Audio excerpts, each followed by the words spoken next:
Hello everyone. तो आज का टॉपिक है रोलिंग मोशन। ठीक है, ये रोलिंग मोशन जो होता है ये रोटेटरी मोशन का सब टॉपिक है। ओके, तो स्टार्ट करते हैं हम लोग ये topic. Rolling motion. Rolling motion एक ऐसी चीज़ है कि जिसमें बॉडी क्या है, रोटेट होती है और साथ ही साथ वो आगे भी बढ़ती है, तो वो होता है रोलिंग मोशन। रोलिंग मोशन में दो टाइप के मोशंस होते हैं। एक तो है आपका प्योर मोशन और दूसरा है इम्प्योर मोशन। ठीक है, प्योर मोशन वो चीज़ है, एक एग्जांपल देखेंगे हम लोग कि अगर आप एक कार चला रहे या बाइक चला रहे, जब आप एक नॉर्मल सा ब्रेक लगाएंगे तो क्या होता, गाड़ी थोड़ी दूर चले बाद गाड़ी रुक जाती है। ये आता है प्योर मोशन में, मतलब कुछ थोड़ी देर तक वो रोटेट होता है, आगे भी बढ़ती है और रोटेट भी होता है, तो ये होता है प्योर मोशन। लेकिन अगर आप सडन ब्रेक लगाए बाइक पे या कार पे, तो क्या होता है, नॉर्मल तरीके से नहीं रुकता है। सडन ब्रेक करने से क्या होता है, गाड़ी स्केट हो जाती है आपकी, रुकती तो है लेकिन स्केट होते हुए रुकती है। तो ये होता है आपका इम्प्योर मोशन। तो ये डिफरेंस है प्योर मोशन और इम्प्योर मोशन में। अब इस डायग्राम से हम लोग रोलिंग मोशन समझेंगे कि प्योर रोलिंग मोशन किसको बोलते हैं। अब समझिए कि ये एक ऑब्जेक्ट है या एक व्हील है, यहाँ पे हम लोग निशान डाल दिए। ठीक है, ये एक कंप्लीट रोटेट हुआ और ये ए पॉइंट वापस फिर यहाँ पर ए पॉइंट पे आ गया। ठीक है, अब ये जो डिस्टेंस कवर करा वो है इसका एस।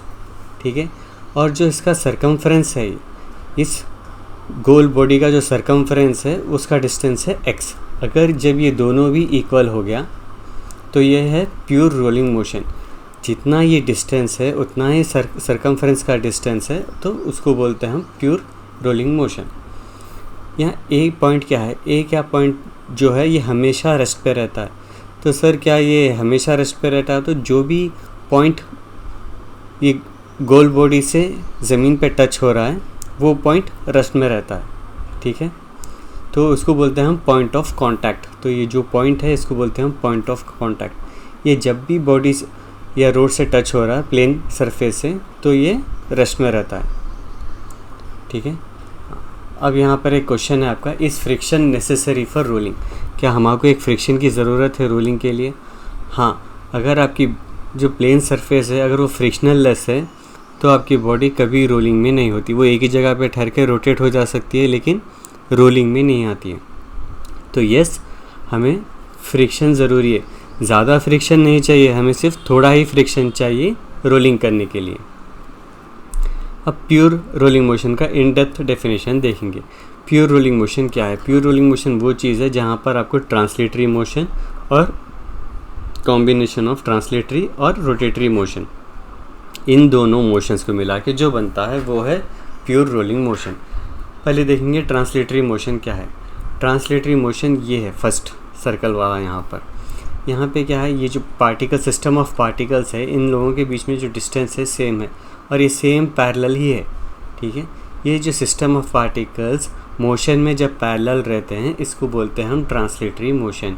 यहाँ पे VCM जो है ये सेंटर ऑफ मास है और इसकी जो वेलोसिटी है वो इक्वल नहीं है ज़ीरो पे, ये क्या है, आगे बढ़ रही है। ठीक है, तो ट्रांसलेटरी मोशन में क्या है, VCM ज़ीरो के इक्वल नहीं है और ये क्या है, एंगुलर वेलोसिटी ये ज़ीरो रहता है। किसमें? ट्रांसलेटरी मोशन में। ठीक है, और इसकी वैल्यू जो है किनेटिक एनर्जी की वैल्यू है 12mv²। ये हो गया ट्रांसलेटरी का। अब देखेंगे रोटेटरी मोशन। रोटेटरी मोशन वो चीज़ है जहाँ पे जो सेंटर पॉइंट है, जो सेंटर ऑफ मास जो पॉइंट रहेगा बॉडी का, ये क्या है, स्टेशनरी पे है और जो पूरी बॉडी जो है सिस्टम ऑफ पार्टिकल्स वो क्या है, मूव होते रहेंगे इसके अतराफ। ठीक है, तो यहाँ पे VCM तो आपका ज़ीरो है और लेकिन क्या है, रोटेटरी चालू है, इसको बोलते हैं रोटेटरी मोशन। इसकी किनेटिक एनर्जी है 12IC⍵²। ये क्या है, एंगुलर वेलोसिटी। यहाँ पे जो V है वो लीनियर वेलोसिटी है।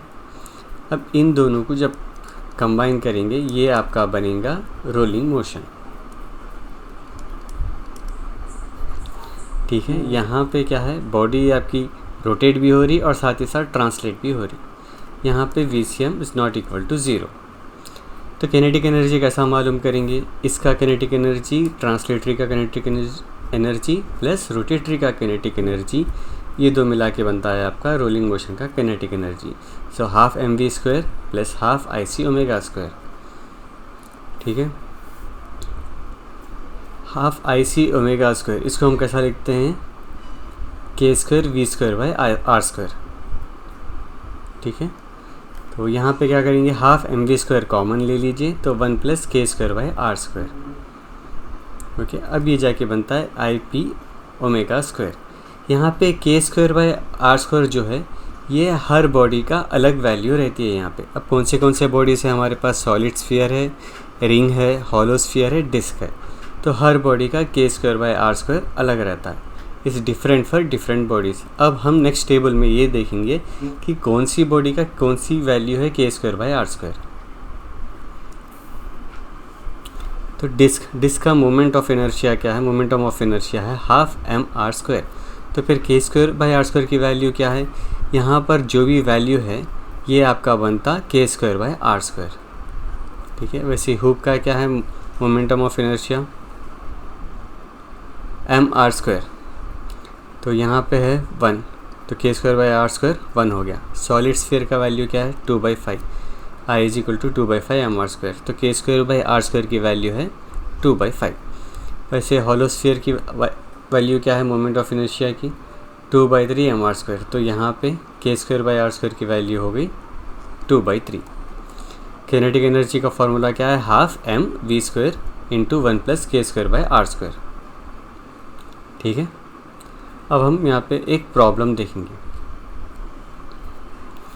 अ solid sphere and a hollow sphere of same mass, ठीक है, एंड सेम रेडियस, यहाँ पे मास सेम है और रेडियस भी सेम है। Moves on a horizontal surface with same velocity, compare there kinetic energy if they have only translatory motion या फिर रोलिंग मोशन।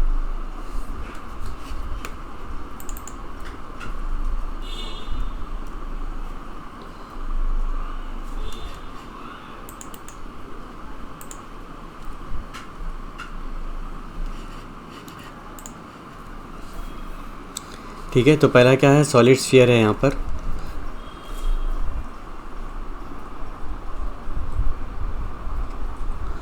पहला है आपका सॉलिड स्फीयर यहाँ पर, और यहाँ पे क्या है आपका हॉलो स्फीयर है, ठीक है। इसका प्रॉब्लम सॉल्व करेंगे। अपने पास वैल्यू क्या है, तो फार्मूला क्या है यहाँ पर, half m v square 1 plus k square by are square, ठीक है। इन दोनों का लिखना है, पर यहाँ पर ऑलरेडी क्या दे दिया आपको यहाँ पर कि सेम मास है और सेम रेडियस है,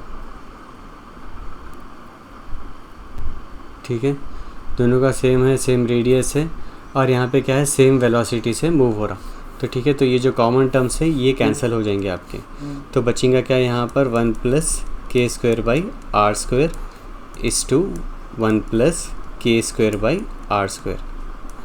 अब सॉलिड स्फीयर का वैल्यू देखना है हमको, हॉलो स्फीयर की वैल्यू, सॉलिड स्फीयर की वैल्यू है k square by are square is nothing but 2/5, और जो हॉलो स्फीयर है उसका है 2/3, ठीक है। तो यहाँ पे लिख देंगे हम लोग 1 प्लस 2/5 इस टू 1 प्लस 2/3। अब इसको सिंप्लीफाई करेंगे यहाँ पर 7/5 इस टू 5/3, तो इसको क्रॉस मल्टीप्लाई हो जाएगा यहाँ पर 21 इस टू 25, ठीक है। यह है आपका फाइनल आंसर। तो जैसा कि हम लोग देखें सॉलिड स्फीयर है और हॉलो स्फीयर है, जब यहाँ पे रेशियो इसका कंपेयर कर रहे हैं, मास सेम है, वेलोसिटी सेम है, तो ये कैंसिल हो जाएगा, बचा सिर्फ 1 plus k square by are square, यहाँ भी 1 plus k square by are square, और k square by are square हर बॉडी की अलग वैल्यू रहती है। होप आपको ये आंसर समझ में आया। नेक्स्ट क्वेश्चन देखेंगे हम लोग, 2 solid sphere of same mass but having radii in the ratio 1:2 rolling with the same velocity, compare their energies, ठीक है। यहाँ पे आपको ये देखना है कि यहाँ पे क्या लिखा है यहाँ पर कि रेडियई का रेशियो 1:2 है, ठीक है। बट आपको मैं बता दूँ एनर्जी रेडियस पे नहीं डिपेंड होता है, एनर्जी डिपेंड होता है किस किस पे, मास पे, वेलोसिटी पे और k square by are square पे। ये सिर्फ ओनली रेडियस पे नहीं डिपेंड होता है। ओके, ये सिर्फ होता है मास, वेलोसिटी और k square by are square पे। तो यहाँ पे आप एनर्जीज़ को कंपेयर नहीं कर सकते, बल्कि क्या है, यहाँ पे जो एनर्जीज़ है वो इक्वल होते हैं। ये एनर्जीज आर इक्वल। समझ में आ गया? ठीक है। अब एक नेक्स्ट क्वेश्चन यहाँ पे, a disc and a hoop of same mass are rolling with same velocities, compare their total energy. लिख लीजिए यहाँ पे डिस्क, और यहाँ पे क्या लिखेंगे हम लोग, हॉप, हुप है ये, ठीक है। तो 1 plus k square by are square is to 1 plus k square by are square, ठीक है। डिस्क का के स्क्वायर बाई आर स्क्वायर क्या है वैल्यू यहाँ पर,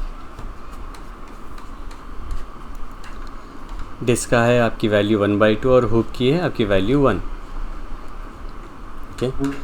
इसमें सब्स्टिट्यूट करिए,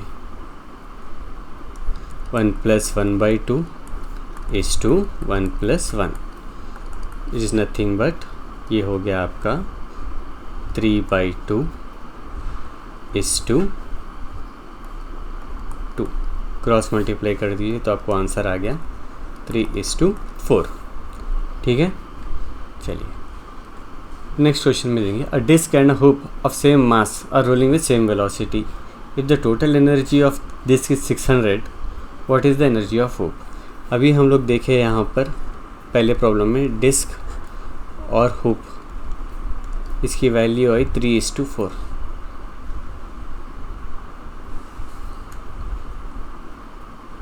ठीक है। तो यहाँ पे एक क्या दिया है यहाँ पर, energy of disc, energy of hoop, तो इसकी वैल्यू है यहाँ पर ये 600 और ई हुप मालूम करना है हमको, ठीक है। तो इसको लिख लेंगे हम लोग यहाँ पर 3/4 is equal to 600 by E hoop, cross multiply करिए, ठीक है। E hoop is equal to, तो एनर्जी क्या है यहाँ पर, रेशियो से कैलकुलेट करें तो आपको मिलेगा यहाँ पर 800 जॉल, ठीक है। ठीक है बच्चों।